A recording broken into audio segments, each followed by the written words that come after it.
internal CIA documents, Cameron did not know that the money originated from the CIA. In addition to LSD, Cameron also experimented with various paralytic drugs as well as electroconvulsive therapy at 30 to 40 times the normal power. His driving experiments consisted of putting subjects into drug-induced coma for weeks at a time, up to 3 months in one case, while playing tape loops of noise or simple repetitive statements.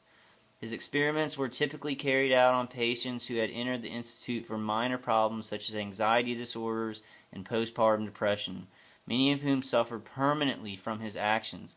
His treatments resulted in victims' incontinence, amnesia, forgetting how to talk, forgetting their parents, and thinking their interrogators were their parents.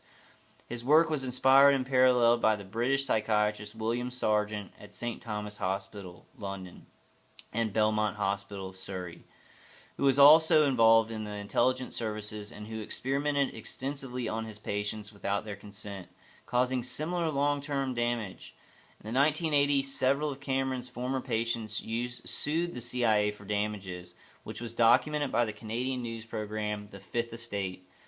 Their experiences and subsequent lawsuit was later made into a 1998 television miniseries called The Sleep Room. I've got to check that out. During this era, Cameron became known worldwide as the first Satan, most evil man. During this era, Cameron became known worldwide as the first chairman of the World Psychiatric Association, as well as president of the American and Canadian Psychiatric Associations. Cameron had also been a member of the Nuremberg Medical Tribunal in 1946 to 1947. Wow. That is crazy.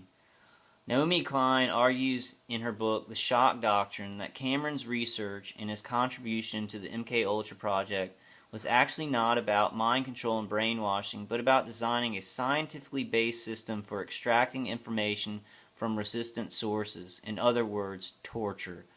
Alfred W. McCoy writes that, stripped of its bizarre excesses, Dr. Cameron's experiments, building upon Donald O. Hebb's earlier breakthrough, laid the scientific foundation for the CIA's two-stage psychological torture method, which refers to first creating a state of disorientation in the subject, and then second creating a situation of self-inflicted discomfort in which the disoriented subject can alleviate their pain by capitulating. Well. And all this stuff is so evil. I almost can't take it. I'm like reading it robotically and trying not to convulse and throw up, as I have a ringing in my ears, which you read that, it's, stripped of its bizarre excesses, Dr. Cameron's experiments, building upon Donald O. Hebb's earlier breakthrough, laid the scientific foundation for the CIA's two-stage psychological torture method, which refers to first creating a state of disorientation in the subject. It's what they do to target individuals. They give them this tinnitus-like ringing sound in their ears to create disorientation and censorship in the survivor of this torture. And then second, creating a situation of self-inflicted discomfort in which the disoriented subject can alleviate their pain by capitulating. I don't think we get that, though, because like I've told the truth. My attackers really know I haven't done anything wrong in my life, and it doesn't capitulate. So they do it to a bunch of innocent people who have nothing to capitulate about. So, but we get a lot of that first one, which is just the state of disorientation, and then they can do other kind of psychic driving once we're disoriented and experiencing censorship, where we're not able to use our faculties of our mind because of so much of the tinnitus, like high-pitched sound, and also trauma to the body and nervous system from the directed energy weapon system attacks. Revelation. Okay, well, at least we're getting to a good part. This is good that they had the church committee. Nobody that it was involved in MKUltra went to jail or anything. Ugh. In 1973, amid a government-wide panic caused by Watergate, CIA Director Richard Helms ordered all MKUltra files destroyed. Pursuant to this order, most CIA documents regarding the project were destroyed, making a full investigation of MKUltra impossible. A cache of some 20,000 documents survived Helm's purge, as they had been incorrectly stored in a financial records building and were discovered following an FOIA request in 1977. These documents were fully investigated during the Senate hearings of 1977. In December 1974, the New York Times alleged that the CIA had conducted illegal domestic activities, including experiments on U.S. citizens during the 1960s. That report prompted investigations by the U.S. Congress in the form of the Church Committee and by a commission known as the Rockefeller Commission that looked into the illegal domestic activities of the CIA, the FBI, and intelligence-related agencies of the military. And that's Frank Church. He's a hero. He headed the Church Committee, an investigation into the practices of the U.S. intelligence agencies. A great man. Trying to get the truth out. In the summer of 1975, Congressional Church Committee reports and the Presidential Rockefeller Commission report revealed for the public for the first time that the CIA and the Department of Defense had conducted experiments on both unwitting and cognizant human subjects as part of an extensive program to find out how to influence and control human behavior through the use of psychoactive drugs such as LSD and mescaline and other chemical, biological, and psychological means. They also revealed that at least one subject, Frank Olson, had died after administration of LSD.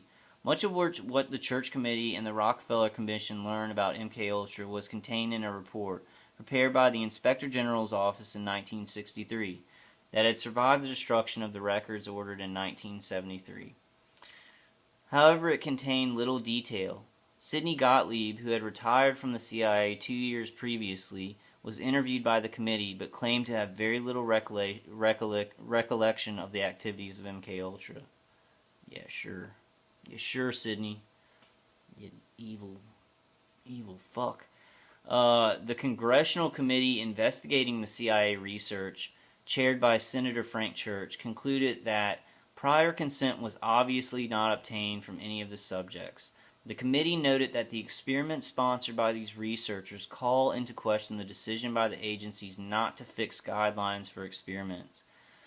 Following the recommendations of the Church Committee, President Gerald Ford in 1976 issued the first executive order on intelligence activities which, among other things, prohibited experimentation with drugs on human subjects except with informed consent, in writing and witnessed by a disinterested party of each human subject. And in accordance with the guidelines issued by the National Commission, subsequent orders by Presidents Carter and Reagan expanded the directive to apply to any human experimentation. So what these people are doing when they are, testing, and I'm an experiment of these directed energy weapon systems, it is completely illegal on so many levels. It is crime. It is crime. So if you are involved in this, you are a criminal and you are worse. You're a cult member and you are a criminal and you are insane.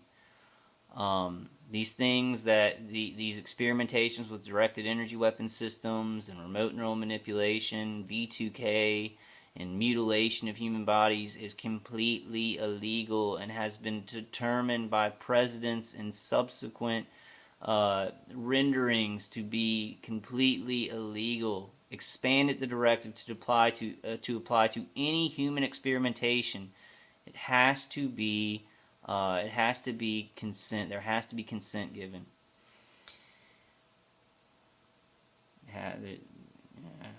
My V2K just said something like, "I'm not playing anymore," and I wish he was here so I could punch him in the face. But it could have been a chatterbox thing. In 1977, during a hearing held by the Senate Select Committee on Intelligence to look further into MKUltra, Admiral Stansfield Turner, then Director of Central Intelligence, revealed that the CIA had found a set of records consisting of about 20,000 pages that had survived in 1973 destruction orders because they had been incorrectly stored at a record center not usually used for such documents. These files dealt with the financing of MKUltra projects and contained few project details, but much more was learned from them than from the Inspector General's 1963 report. On the Senate floor in 1977, Senator Ted Kennedy said, The deputy director of the CIA revealed that over 30 universities and institutions were involved in an extensive testing and experimentation program, which included covert drug tests on unwitting citizens at all social levels, high and low, Native Americans and foreign. Several of these tests involved the administration of LSD to unwitting subjects in social situations.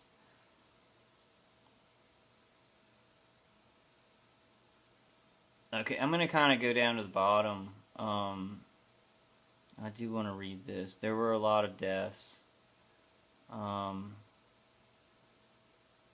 Several known deaths have been associated with